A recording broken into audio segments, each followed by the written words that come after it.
अभी हमारे साथ है how to manage polycystic ovarian syndrome को हम किस तरह मैनेज कर सके इसके साथ कि प्रेगनेंसी हो जाए। तो इसके लिए कौन कौन सी मैनेजमेंट की ज़रूरत है। तो सबसे पहले और सबसे अहम जो फैक्टर है वो है लाइफस्टाइल चेंज। अगर लाइफस्टाइल चेंज है तो हो सकता है कि पॉलीसिस्टिक ओवरी सिंड्रोम के साथ फर्टिलिटी हो सके। लेकिन अगर लाइफस्टाइल चेंज नहीं होता तो ये सबसे अहम और ज़रूरी पॉइंट है, इसके साथ फिर फर्टिलिटी नहीं हो सकता।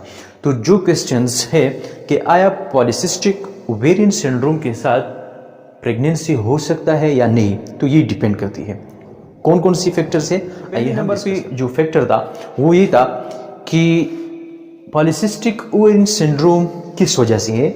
आया ये हार्मोन की वजह से है, या ये इंसुलिन रेजिस्टेंस बहुत ज़्यादा है, या एक के जो क्वालिटी है या इसकी जो क्वांटिटी है वो कौन सी स्टेज में है, और साइंस एंड सिम्टम्स में कौन कौन से साइन एंड सिम्टम्स अपीयर होते हैं कि बॉडी की कौन कौन सी हिस्से पर बाल्स है, हेयर है, हर्सुटिज्म कितना है, इसका फॉलिकल स्टिमुलेटिंग हार्मोन कितना है, ल्यूटिनाइजिंग हार्मोन कितना है, ओवरी में सिस्ट कितनी है।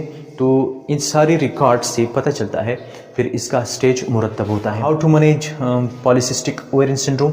तो इसमें है लाइफस्टाइल चेंज बहुत ज़्यादा ज़रूरी है पॉलीसिस्टिक ओवेरियन सिंड्रोम में। वो लाइफस्टाइल किस तरह चेंज होगा, तो एक इसमें है वेट लॉस। पेशेंट को देखना होगा कि इसका BMI बॉडी मास इंडेक्स ये कितना है। अगर ये 18 और 24 के दरमियान है तो ये नॉर्मल है, 24 से 29 तक है तो ये हमारे साथ ओवरवेट है, और 29 से 35 तक की हमारे साथ ओबेसिटी है, बीमारी है। तो वेट को लॉस करना होगा। BMI according to body mass index कि आपकी हाइट और एज के मुताबिक आपका वज़न कितना होना चाहिए। तो जब वेट हमारे साथ ज़्यादा होता है तो ज़्यादा वेट होने की वजह से पॉलीसिस्टिक ओवेरियन सिंड्रोम इसमें प्रेगनेंसी पर नहीं हो सकता। लाइफस्टाइल में दूसरे नंबर पे है डाइट का मतलब है कि ये बैलेंस होगा। बैलेंस्ड डाइट मीन कि इसमें मैक्रोन्यूट्रिएंट्स और माइक्रोन्यूट्रिएंट्स सब बराबर होंगे according to recommended daily allowance होंगे। रिकमेंडेड डेली अलाउंस का मतलब है कि दिन में आपको कितना प्रोटीन चाहिए, कार्बोहाइड्रेट चाहिए, और कितना आपको शुगर चाहिए। इस तरह अगर हम माइक्रोन्यूट्रिएंट्स का देखते हैं तो माइक्रोन्यूट्रिएंट्स में हमारे साथ calcium, potassium, magnesium, vitamins, minerals, electrolytes ये सब आते हैं। तो ये भी according to daily recommended allowance होना चाहिए। बैलेंस डाइट से क्या होगा, बैलेंस डाइट में ये होगा कि पॉलीसिस्टिक ओवेरियन सिंड्रोम जो है इसके असरात कम होगी और प्रेगनेंसी हो सकता है। अच्छा, फिर हमारे साथ है लो शुगर कंटेंट्स। जिस तरह हमारी डेली रूटीन है, डेली रिक्वायरमेंट्स है, इसमें बहुत ज़्यादा कार्ब्स और शुगर लेती है, तो इसको कम करना होगी। बहुत सी जो स्वीट्स है, बेकरीज है, कोल्ड ड्रिंक्स है, इसको कम करना होगी। ये सारी आती है लाइफस्टाइल। इसके अलावा इसमें एक्सरसाइज भी शामिल होना चाहिए डेली। अगर हम 20 मिनट्स या 30 मिनट्स एक्सरसाइज को देते हैं तो पॉलीसिस्टिक ओवेरियन सिंड्रोम की जो असरात है वो कम होते रहते हैं। इस तरह अगर हमारी रोज़मर्रा और हफ्ते की 150 मिनट्स होना चाहिए। डेली रिक्वायरमेंट्स जिस तरह हमारी बैलेंस डाइट की होती है, इस तरह एक्सरसाइज की भी होनी चाहिए। तो लाइफस्टाइल चेंज में बहुत सी और भी लाइफस्टाइल चेंजेस है, जिस तरह आप सुबह से लेकर शाम तक और शाम से लेकर सुबह तक जितनी भी आपकी एक्टिविटीज़ है इसको हेल्दी रखना है। हेल्दी एक्टिविटीज़ का मतलब है कि आपका जो स्लीप पैटर्न है, आया स्लीप पैटर्न तो डिस्टर्ब तो नहीं है, या आपकी स्लीप शैलो स्लीप तो नहीं है। इस तरह अगर स्लीप में आप बार बार अवेक होता है और इसके साथ स्लीप डिस्टर्बेंस होती है, तो जो हमारे रोज़मर्रा के जो रिदम होती है, जो साइक्लिक रिदम होते हैं वो डिस्टर्ब होते हैं, और इसलिए इसके साथ फिर भी पॉलीसिस्टिक ओवेरियन सिंड्रोम डिस्टर्ब होते हैं। इस तरह हमारे खाने का जो रूटीन है, खाने का रूटीन इस तरह होना चाहिए कि आपको कितना खाना चाहिए, दिन और रात में कितनी बार खाना चाहिए, कौन सी चीज़ खाना चाहिए।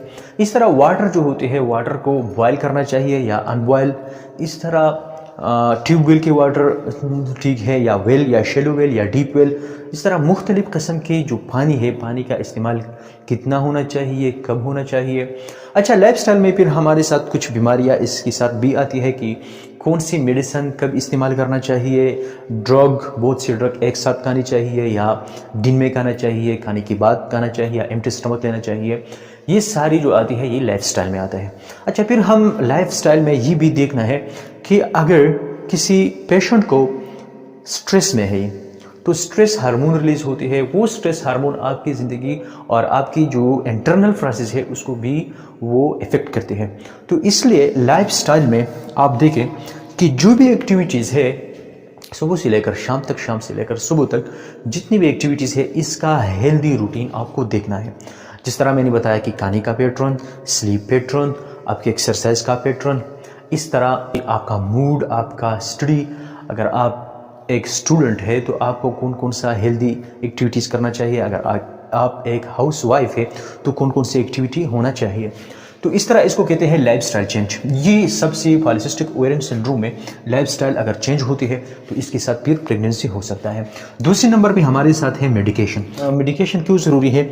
लाइफस्टाइल के साथ साथ लाइफस्टाइल जब चेंज हो जाए तो इसके साथ फिर मेडिसिन का ट्रीटमेंट होना चाहिए। इसको कहते हैं ओवुलेशन इंडक्शन थेरेपी।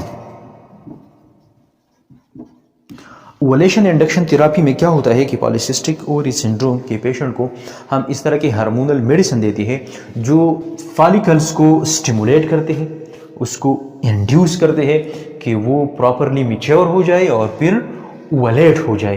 तो ओवुलेशन एक प्रोसेस है, जब ओवुलेशन नहीं होता तो फिर प्रेगनेंसी तो नहीं होता। तो अगर प्रॉपरली फॉलिकल्स मैच्योर होता है और फिर इसका ओवुलेशन हो जाता है तो चांसेस है प्रेगनेंसी का बहुत ज़्यादा। फीमेल है, पॉलीसिस्टिक ओवेरियन सिंड्रोम है और उसका प्रेगनेंसी भी हुआ तो इसके साथ कौन कौन सी कॉम्प्लिकेशन आ सकती हैं? मतलब ये है कि pregnancy with PCOS and their complication. Polycystic ovarian syndrome में अगर प्रेगनेंसी हो जाए तो इसमें कौन कौन सी नुकसानात या कॉम्प्लिकेशन हो सकता है? तो एक कॉम्प्लिकेशन इसमें है मिसकैरेज। मिसकैरेज का मतलब यह है कि पॉलीसिस्टिक ओवेरियन सिंड्रोम में अगर फीमेल प्रेग्नेंट हो जाए तो इसका बच्चा ये जिस्टेशनल पीरियड को पूरा नहीं कर सकती। बाज़ औक़ात इस तरह होता है कि 22 वीक या हमारे साथ 4 या 5 मंथ में क्या होता है कि प्रेगनेंसी एबॉर्ट होता है। एबॉर्ट मीन ख़त्म हो जाता है, एबार्शन हो जाता है और फीटस अंदर मतलब कि उसका जो ग्रोथ है वो ख़त्म हो जाता है और फिर मर जाता है। इसको कहते हैं मिसकैरेज। मिसकैरेज का मतलब है कि जाइगोट से लेकर जो डिलीवरी तक टाइम है ये पूरा नहीं हो सकता और ये दरमियान में ख़त्म हो जाता है, फीटस ख़त्म हो जाता है, तो इसको कहते हैं मिसकैरेज। कि हमने बताया था कि एस्ट्रोजन बहुत ज़्यादा अहम हार्मोन है और ये फीमेल में अगर कम होता है तो इसकी कमी की वजह से फिर क्या होता है, मिसकैरेज होता है। तो अगर फीमेल प्रेग्नेंट हो जाए पॉलीसिस्टिक ओवेरियन सिंड्रोम में तो मिसकैरेज का चांस है। दूसरे नंबर पे हमारे साथ है अगर प्रेगनेंसी हो जाए और इसके लिए ट्रीटमेंट, लाइफस्टाइल चेंजेस सब नॉर्मल है और इसके साथ पॉलीसिस्टिक ओवेरियन सिंड्रोम में अगर फीमेल प्रेग्नेंट हो जाती है तो इसमें सी सेक्शन का चांस बहुत ज़्यादा है कि डिलीवरी के दौरान ये सी सेक्शन होगा। फिर थर्ड नंबर हमारे साथ है pre term delivery. Pre term delivery polycystic ovarian syndrome में होता है कि टाइम से पहले, मतलब कि 37 वीक से पहले जब बच्चा पैदा होता है इसको प्री टर्म कहते हैं। और प्री टर्म ये अपनी जो जिस्टेशनल पीरियड है 37 से 42 वीक, मतलब कि 9 मंथ और 2 वीक ये पूरा नहीं कर सकते, इससे पहले ये डिलीवर होता है तो इसको प्री टर्म कहते हैं। जिस्टेशनल डायबिटीज़ मतलब ये है कि पॉलीसिस्टिक ओवेरियन सिंड्रोम में इंसुलिन रेजिस्टेंस होता है, तो इस इंसुलिन रेजिस्टेंस की वजह से जो डायबिटीज़ होता है इसको जिस्टेशनल डायबिटीज़ कहते हैं, तो ये इसके कॉम्प्लिकेशन होती है। अच्छा, अभी लास्ट में जो क्वेश्चंस हमने आपने बहुत से क्वेश्चन किए थे कि आया पॉलीसिस्टिक ओवेरियन सिंड्रोम के साथ प्रेगनेंसी हो सकता है, तो इससे आपको साफ जाहिर है कि पॉलीसिस्टिक ओवेरियन सिंड्रोम डिपेंड करता है स्टेज पे, डिजीज़ पे, साइन एंड सिम्टम्स पे और एज पे। एज का मतलब ये है कि पेशेंट कौन सी एज में है, इसका स्टेज पॉलीसिस्टिक ओवेरियन सिंड्रोम का स्टेज क्या है, मतलब कि सिस्ट का मकदार कितना है, इसके साथ इसके जो साइन सिम्टम्स है, हर्सुटिज्म कितना है, हार्मोनल इम्बैलेंस कितना है, इन सारे को ऑर्डर करके इसका अगर इलाज हो सकता है, इलाज होके ट्रीटमेंट होके प्रेगनेंसी हो सकता है। तो इसके लिए मतलब ये हुआ कि पॉलीसिस्टिक ओवेरियन सिंड्रोम के साथ प्रेगनेंसी हो सकता है ट्रीटमेंट के बाद और लाइफस्टाइल चेंजेस के बाद। Medication, induction ovulation therapy, IVF और इस तरह लाइफस्टाइल चेंजेस के बाद पॉलीसिस्टिक ओवेरियन सिंड्रोम के साथ प्रेगनेंसी हो सकता है। और इसके बाद कुछ कॉम्प्लिकेशन भी हो सकता है।